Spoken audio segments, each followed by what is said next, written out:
a 2mm milling tool to milling the rough shape.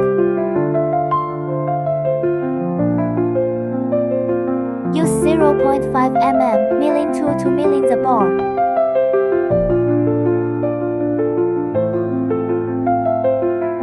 Use the lining tool to milling the screw thread.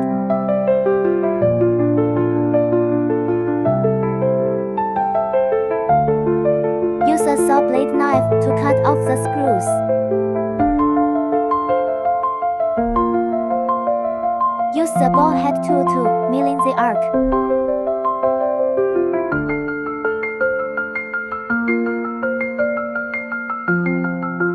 Use 0.3mm milling tool to milling the band. Finished product display.